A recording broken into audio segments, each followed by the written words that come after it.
College junior college principal Basavaraj గారు, అధ్యాపక బృందం మరియు ST department hostel welfare warden Rajamouli sir గారికి, మేడమ్స్కు మరి అదే విద్యార్థులకు చిన్న సవరణ టైం అయిందని చెప్పి స్టాఫ్ సార్ కూడా ఎవరు మాట్లాడలే.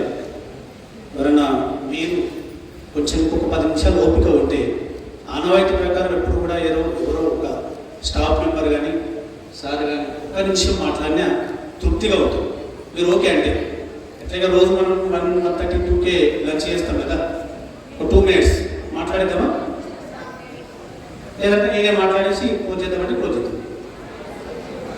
ఎవరైనా ఇంట్రెస్ట్ ఉన్న వాళ్ళు ఉంటే సార్ బసవరాజ్ సార్ ఏమనుకో, ఎందుకంటే మీరు ఏమంటారంటే మేమేం చెప్పినా మీరు ఇన్నోడు ఏం చేయాలని అదే చేస్తాం అంటావు కదా, అందుకే ఒక చిన్న రిక్వెస్ట్.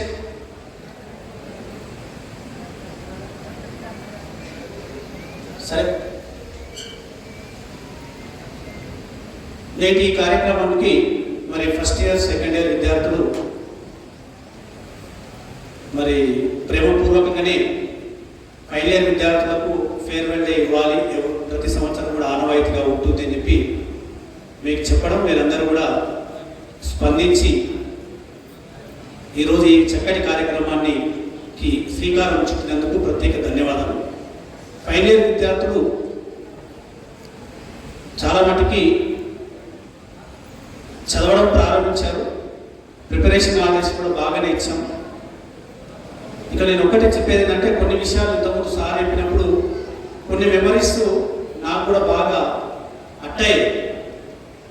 ఎందుకంటే సార్ చెప్పిన దాంట్లో నేను ఈరోజు అనుభవిస్తున్న చెప్పాలో చెప్పకూడదు, కానీ కొన్ని విషయాలు చెప్పాలనిపించింది. అంటే ఇందులో ఎవరో ఒక 10% 2-3 మారినా హ్యాపీగా ఉంటుందనే ఉద్దేశంతో సరే నేను విద్యార్థులు ప్రతి సంవత్సరం కూడా మీకు క్లాస్లో కూడా ఎప్పుడైనా మోటివేషన్ క్లాస్కి వచ్చినప్పుడు చెప్తూ ఉంటాను, ప్రిన్సిపాల్ అంటేనే 90% తిట్టుకునే విద్యార్థులే ఉంటారు, 10% మాత్రమే ప్రిన్సిపల్ మంచోడు అని అనుకుంటారు అని కూడా మీ దగ్గర చెప్పాను. వాస్తవం చెప్పాను కదా, ఎందుకంటే ఎంత ఎక్కువ మంది ప్రిన్సిపాల్ తిట్టుకుంటే అంత మంచోడే అనుకుంటాను నేను నా అనుభవంలో. ఎందుకంటే మేము కూడా ఉన్నప్పుడు మా కాలేజీలో కూడా ప్రిన్సిపాల్ తిట్టుకునే వాళ్ళం, స్ట్రిక్ట్ రూల్స్ పెట్టేవాళ్ళు ఎవరు కూడా ఎవరికి ఎక్కువ నచ్చదు.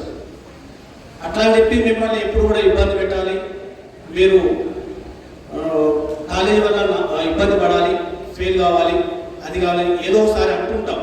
అవన్నీ కూడా క్లాస్ వరకే ఉంటుంది. ఒకటే ఫైనల్ ఇయర్ విద్యార్థులు ఒకటే ఏం చెప్తున్నానంటే ఎప్పుడు కూడా ఏ అధ్యాపకులు కానీ ప్రిన్సిపల్స్ కానీ మేనేజ్మెంట్ కానీ విద్యార్థులు నష్టపోవాలనే ఉద్దేశం అయితే ఉండదు, నష్టపరచాలనే ఉద్దేశం అయితే అస్సలే ఉండదు. అలా ఉన్న వ్యక్తులు ఎవరు కూడా అధ్యాపకులు గారు, మేనేజ్మెంట్ గారు, ప్రిన్సిపల్, ఇది ఒక్కటి మీరు మైండ్లో గుర్తుపెట్టుకోండి. మీరు రేపు నాడు పీజీ కంప్లీట్ అయిపోయి మీరు కూడా ఒక ఇన్స్టిట్యూట్ ప్రారంభించినా, మీరు ఒక అధ్యాపకులుగా పనిచేసినా కూడా మీ మనసులో అలాంటివి రావు. ఒకవేళ వచ్చినట్టుంటే వారిని నిజమైనటువంటి అధ్యాపకులు, ప్రిన్సిపల్స్ కాదు. ఇక దీనిలో ఎవరికైనా ఏదైనా ఫైనల్ ఇయర్ విద్యార్థులకు 3 సంవత్సరాల్లో నా పరంగా కానీ, లెక్చరర్స్ పరంగా కానీ, మేనేజ్మెంట్ పరంగా కానీ, కాలేజీలో ఉండేటువంటి ఫెసిలిటీస్ పరంగా కానీ, అన్ని రకాలుగా ప్రాక్టికల్స్ విషయంలో కానీ, లేకుంటే ల్యాబ్స్ విషయంలో కానీ ఏదైనా సరే ఏ సంస్థ కూడా పూర్తి స్థాయిలో 100% ఫుల్ఫిల్ చేయదు. ఇది వాస్తవం. ఏదో కొత్త గొప్ప విద్యార్థులు నష్టపోవాలని చెప్పి మేము చేసిన ఈ దానికి మీరు సహకరించారు. పొరపాటున మిమ్మల్ని ఏ రకంగానైనా ఇబ్బంది పెట్టినా దాన్ని అన్యతగా భావించకుండా విద్యార్థులు ఇక్కడికే మర్చిపోవాలి. అది మర్చిపోతే అది మంచి స్టూడెంట్. అరే సార్ ఇట్లా అన్నాడా, సార్ ఇట్లా తిట్టాడు, ఇట్లా వేసాడు అని దాన్ని మనసులో పెట్టుకోకుండా ఉండాలని చెప్పి మిమ్మల్ని సవినయంగా కోరుతున్నాం. అంటే ఇది పరోక్షంగా మిమ్మల్ని ఏమన్నా ఇబ్బంది పెట్టి దాన్ని మర్చిపోవాలి, మనసులో పెట్టుకోకూడదు. అంటే క్షమించకూడదు. ఎప్పుడు కానీ చిన్నపిల్లలు పెద్దవాళ్ళు క్షమించాలన్నది మీ ఆయుష్ తగ్గుతుంది. అందుకే నేను అనట్లేదు, దాన్ని ఎప్పుడే మర్చిపోకూడదు. ఓకే, అయితే దీన్ని మీరు ఆదర్శంగా ఫస్ట్ ఇయర్ సెకండ్ ఇయర్స్ విద్యార్థులకు ఆదర్శంగా ఉంటూ మీరు కరెక్ట్ కాలేజ్ సెలెక్ట్ చేసుకున్నారు. ఖచ్చితంగా ఇప్పుడు ఒక అమ్మాయి చెప్పింది, వాయిస్ కూడా చాలా మంది చెప్పారు, డిసిప్లిన్ అంటే ఖచ్చితంగా కాలేజీకి రావాలి అనుకుంటున్నాం. అంటే కనీసం 6 రోజులు ఖచ్చితంగా వస్తే వారం తర్వాత మళ్ళీ కాలేజీకి రావాలనిపిస్తుంది. వచ్చిన తర్వాత 6 రోజులు మాట్లాడతారు, వారం తర్వాత ఇంకా రోజు మాట్లాడితే బాగుండదు, చదవాలనిపిస్తుంది. చదవాలనిపించినప్పుడు మనం మన గోల్ ఏదో అది సాధించాలనిపిస్తుంది. లైఫ్లో సెటిల్ కావాలనే కాన్సెప్ట్ మీకు అక్కడ తరగతి గదిలో ఏర్పడుతుంది. అదే ఉద్దేశంతో మిమ్మల్ని లేట్ వచ్చిన నిలబెట్టడం, డిసిప్లిన్ అనడం కానీ, లేదా కాలేజీకి రెగ్యులర్ రావాలని చెప్పి వాస్తవానికి నమ్ముతుండడం మరి. కానీ మన కాలేజీలో మీకంటే ఎక్కువగా అధ్యాపకులు నేను ఇబ్బంది పెట్టాను. మీకు చాలా మంది చెప్పారు, సార్ మీరు కరెక్ట్గా వాళ్ళని అడిగితే మీకు ఇబ్బంది ఉండదు కదా, మీరు చేయాలి అట్లా అని చెప్పి ఈ రకంగా కూడా వాళ్ళు కూడా ఇబ్బంది పెట్టేట్టున్నారు, మిమ్మల్ని కూడా ఇబ్బంది పెడుతుంది. ఖచ్చితంగా సక్సెస్ కావాలంటే డిసిప్లిన్ అనేది ఇంపార్టెంట్. టైంకు రావాలి, టైంకి చదవాలి, ఏ టైంలో ఏం చేయాలి, ఖచ్చితంగా చదవాల్సిన టైంలో చదవాలి. ఇంతమంది సార్ అన్నాడు, అమ్మాయి నిజంగా చెప్తున్నాను, ఇప్పుడున్నటువంటి పరిస్థితుల్లో సెటిల్మెంట్ అయిన తర్వాతనే మ్యారేజ్ చేసుకోవాలనేది. ఇప్పుడున్నటువంటి మ్యారేజ్ చేసుకున్నటువంటి మీ ఫ్రెండ్స్ ఎవరైనా కాలేజీలో ఉన్నటువంటి ఫ్రెండ్స్ మీరు అడిగి చూడండి, మ్యారేజ్ చేసుకున్న తర్వాత మీరు హ్యాపీగా ఉన్నారా? ఈ వయసులో తొందరగా మ్యారేజ్ చేసుకోవాలి, ఇంట్లో పేరెంట్స్ కూడా మ్యారేజ్ చేయాలి, పరిస్థితులు బాగాలేవు, ఇంకా తొందరగా అమ్మాయిని పెళ్లి చేసి పంపిస్తే మాకు అంత బయట తగ్గుతుందని పేరెంట్స్ ఈ భావన ఇలా ఉంది ఈ మధ్యలో. ఆ భావన రాకుండా ఉండాలంటే మనం ఏంటో చూపించాలి, బాగా చదవాలి. ఎప్పుడు కూడా ఎక్కడ గ్యాప్ కాకుండా నాన్నని బాగా చదువుతారు. చాలా మంది పేరెంట్స్ చెప్తారు, మీరు ఎందుకు ఇంత తొందరగా మ్యారేజ్ చేస్తున్నారు అమ్మాయిలకు అని చెప్పి. లేదు సార్ ఏం చేస్తాం, డిగ్రీ అయిపోయిన తర్వాత ఏం చేస్తారు, ఏం చదివించాలి, మా దగ్గర ఆర్థికంగా బాగాలేదు, మేము చదివించలేని పరిస్థితులు ఉన్నాం. లేదు, మీరు ఖచ్చితంగా కష్టపడి చదివితే ఆటోమేటిక్గా ఆ చదువు కావాల్సినటువంటి పరిస్థితులు ఏదో రూపంగా దేవుడు కల్పిస్తాడు. మీరు తల్లిదండ్రులు కల్పిస్తారు, దేవుడు కల్పిస్తాడు. ఖచ్చితంగా మీరు సక్సెస్ కావడానికి ఇప్పుడు స్టాప్ చేయకండి చదువు. మాకు వాయిస్ నిజంగా చెప్తున్నాను, ఎన్నో రకాలుగా అవకాశం ఉన్నాయి, అవకాశాలు సద్వినియోగపరచుకోండి. చాలా మంది విద్యార్థులు చాలా రకాల ఉద్యోగాలు పొందారు. వాళ్ళు వచ్చినప్పుడు వాళ్ళు కలిసినప్పుడు చాలా గర్వంగా ఫీల్ అవుతున్నాం. ఇంతకుముందు కూడా ఎప్పుడైనా ట్రైన్లో రోజు అప్ అండ్ డౌన్ చేస్తున్నాం. కనీసం నాకు రోజుకు ట్రైన్లో 10 నుంచి 20 మంది విద్యార్థులు నాకు కలుస్తారు.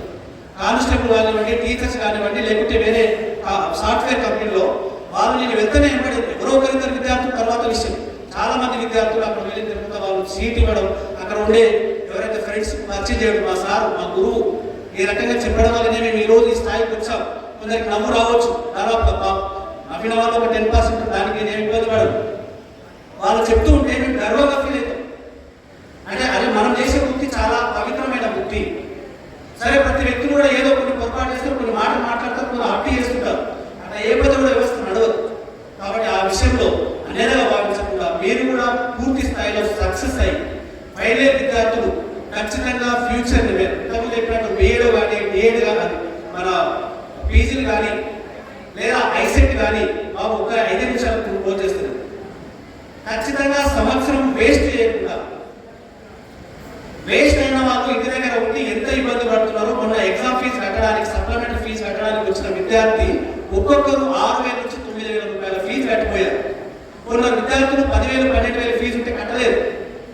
మరి ఫీజు కట్టకుండా ఏం చేస్తావు నాన్న అంటే, ఇంటికాడ ఏదో వ్యవసాయం చేస్తుంటారు. వ్యవసాయం కూడా ఏం లేదు, పరిస్థితులు బాగలేదు. మినిమం డిగ్రీ ఉంటే ఈరోజు మీరు హైదరాబాద్ చాలా జాబ్స్ ఉన్నాయి. ఎక్కడ వెళ్ళి కూడా మీరు మినిమం డిగ్రీ ఉన్న మాత్రం ఖచ్చితంగా జాబ్ వస్తుంది. దయచేసి మీరు సరే వ్యవసాయాన్ని తక్కువ అంచనా వేయట్లేదు. ఇప్పుడున్నటువంటి పరిస్థితుల్లో వ్యవసాయంలో వచ్చినటువంటి దిగుబడులు కానీ అక్కడ ఉండే పరిస్థితులు బాగాలేవు. కాబట్టి ఇంట్లో ఉన్న వాళ్ళు వ్యవసాయం చేస్తున్నారు, నాన్నమ్మ వాళ్ళు వ్యవసాయం చేస్తున్నారు. మీరు కూడా వ్యవసాయం చేస్తే అక్కడ బడలవుతుంది ఆ కుటుంబాన్ని. మీరు చేతులు వాళ్ళుగా బయటికి వెళ్ళి 10,000, 15,000 సంపాదించి తీసుకొచ్చి మీరు పేరెంట్స్కి ఇచ్చారనుకోండి, ఆ వచ్చిన అమౌంట్ తోటి వాళ్ళు అక్కడ వ్యవసాయానికి కావాల్సిన ఖర్చులు పెట్టి కొంత అభివృద్ధి చేసుకోవడానికి అవకాశం. మీరు చూడండి, ప్రతి చిన్న విషయాన్ని కూడా మీరు చిన్నగా పరిశీలించండి. ఖచ్చితంగా మీ ఫ్యామిలీకి మీరు చేయకూడదు వాళ్ళు. మీరు ఒకటి గుర్తుపెట్టుకోండి, మీరందరూ కూడా సక్సెస్ అయ్యి మంచిగా పాస్ కావాలని చెప్పి, మంచి మార్పుతో పాస్ అయ్యి మంచి భవిష్యత్తు నిర్మాణాన్ని నిర్మించుకోవాలని చెప్పి మనస్ఫూర్తిగా మిమ్మల్ని ఆశీర్వదిస్తున్నాను. ఇక చివరిగా 2 విషయాలు నేను చెప్పాను. ఖచ్చితంగా స్టూడెంట్స్ మీరు ఏదైనా శుభకార్యానికి వెళ్ళినప్పటికీ కూడా, ఏదైనా ఎగ్జామ్స్ పోయినప్పుడు కానీ, ఇక్కడ బయటకు వెళ్ళేటప్పుడు మీ తల్లిదండ్రుల యొక్క ఆశీర్వాదం తీసుకోమని చెప్పి నేను ఫస్ట్ ఇయర్ నుంచి కూడా చాలా మంది చెప్తున్నాను. ఇప్పుడు కూడా చాలా మంది ఇంకా అది పాటించట్లేదు. దయచేసి మీ తల్లిదండ్రుల యొక్క ఆశీర్వాదం తీసుకెళ్ళండి. వాళ్ళ ఆశీర్వాదం మీకు సగం బలం. 50% మీరు సక్సెస్ అవుతాం. జస్ట్ మోమాటం లేకుండా మీ తల్లిదండ్రుల పాదాలు తీసుకోండి.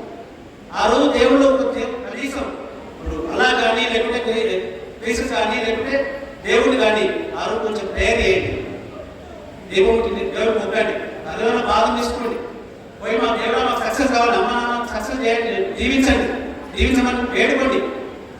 ఖచ్చితంగా మీరు 50% సక్సెస్ అవుతారు. కానీ మోమాటం వీళ్ళే ముందు అని చెప్తారు. మా టిఫిన్ చేసి పెడితే కూడా తినలేని పరిస్థితుల్లో ఉంటారు. దయచేసి తల్లిదండ్రులను గౌరవించండి, తల్లిదండ్రులకు అభిమానించండి. సార్ చెప్పిన తల్లిదండ్రులతో రోజు పలకరించండి. ఎలా ఉంది వ్యవసాయం, ఎట్లా ఉంది నాన్న, పెట్టుబడి పెట్టారు మంచిగా ఉందా లేదా, అమ్మ నీ ఆరోగ్యం బాగుందా లేదా, రోజు కష్టపడుతున్నా నీకు ఏమైనా ఇబ్బంది ఉందా, సార్ చెప్పినట్టు ఒక టాబ్లెట్ ఇవ్వండి, నీళ్ళు ఇవ్వండి, వాళ్ళ వంట చేసి పెట్టండి, తినిపియండి అవసరం అనిపిస్తే. ఇదేం ఊపలేకుండే మీరు చేసి ఒక 5 నిమిషాలు వాళ్ళు ఎంత హ్యాపీగా ఫీల్ అవుతారు. ఒక చిన్న ఎగ్జాంపుల్ చెప్తాను, చెప్పకూడదు నాకు చెప్పాలనిపిస్తుంది.